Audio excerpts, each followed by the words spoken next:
Geopolitics বলে একটা কথা আছে জানেন তো, কাগজে কলমে হিসাব করে কখনো বিশ্বের রাজনীতির হিসাব নিকাশ বোঝা যায় না। পৃথিবীর বড় দেশগুলো যদি ছোট দেশগুলোকে গিলে খেত তাহলে পৃথিবীতে সিঙ্গাপুর, মালদ্বীপ, কিউবা নামে দেশগুলো অস্তিত্ব থাকতো না। 2022 সালে রাশিয়া ইউক্রেন আক্রমণ শুরু করে। যুদ্ধের প্রথমে বলা হয়েছিল রাশিয়া 48 ঘন্টার মধ্যে পুরো ইউক্রেন দখল করে ফেলবে। তাহলে 2.5 বছর রাশিয়া কেন ইউক্রেন দখল করতে পারছে না? এবার আসেন আসল কথায়, ভারত বাংলাদেশকে আক্রমণ করবে কিনা? আমার উত্তর হচ্ছে না। কারণ জেনেভা কনভেনশনস পলিটিক্যাল অনুসারে দেশ অন্য কোনো দেশের হামলা করতে পারে না যতক্ষণ না পর্যন্ত সে নিজে ক্ষতিগ্রস্ত হয়। বাংলাদেশ ভারতের অভ্যন্তরীণ হামলা করেনি, তাহলে ভারতের কোনো যুক্তি দিয়ে বাংলাদেশ আক্রমণ করবেন? ভারত নিজেকে একটি আঞ্চলিক শক্তি হিসেবে নিজেকে প্রতিষ্ঠিত করতে চায়। শুধু আঞ্চলিক শক্তি বললে ভুল হবে, বরং বিশ্বের রাজনীতিতে একটি পরাশক্তি হওয়ার স্বপ্ন বিপদ তারা। এশিয়ার প্রভাব বিস্তারের ভারতের একমাত্র প্রতিদ্বন্দ্বী চীন। এই মুহূর্তে এশিয়ার চীনের ছাড়া ভারতকে চ্যালেঞ্জে ছুড়ে দেওয়ার মতো অর্থনৈতিক এবং সামরিক শক্তি অন্য কোনো দেশের নেই।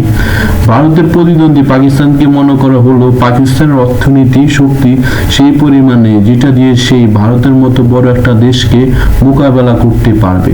বাংলাদেশে আক্রমণ করে ভারত সামরিক এবং অর্থনৈতিকভাবে দুর্বল হতে চাইবে না। তাছাড়া এই যুদ্ধে যে দীর্ঘস্থায়ী হবে তা কোনো গ্যারান্টি কে দিবে? যুদ্ধ দীর্ঘস্থায়ী হলে ভারতের পরাশক্তি হওয়ার স্বপ্নই থেকে যাবে। বাংলাদেশে আক্রমণ করা হলে ভারতের সেভেন সিস্টার খাত উত্তর পূর্ব অঞ্চলে 7টি রাজ্যের স্বাধীনতাকামী গোষ্ঠীগুলো সক্রিয় হয়ে উঠবে। চীন এই অস্থিরতার সুযোগ নিয়ে এই অঞ্চলে সক্রিয় হবে। সেই ক্ষেত্রে 7 রাজ্যের স্বাধীনতার বিষয়টি হয়ে দাঁড়াবে সময়ের ব্যাপার মাত্র। তাই ভারত বাংলাদেশ আক্রমণের ঝুঁকি নিবে না। বাংলাদেশে আক্রমণ করে ভারতের লাভ কি? বাংলাদেশ কি কোনো মূল্যবোধ কোনো সম্পদ আছে? এখানে না আছে তেলের খনি বা স্বর্ণ। গ্যাস যা আছে তা অধিকাংশ বাংলাদেশের চাহিদা মেটাতে পারে না। তাহলে ভারত পাবে কোথা থেকে? তার উপরে 18 কোটি মানুষের বোঝা কেন নিতে যাবে ওরা?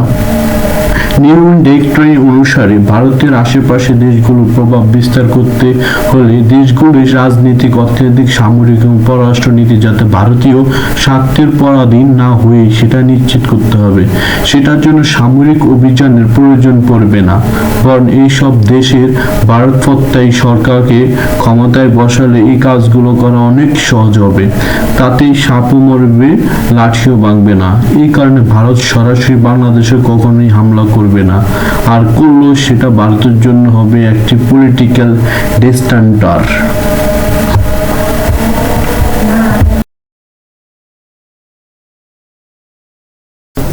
লাইক ও সাবস্ক্রাইব করে অল বাটনটি বাজিয়ে দেন আমাদের নতুন নতুন ভিডিওগুলো পাওয়ার জন্য। ধন্যবাদ।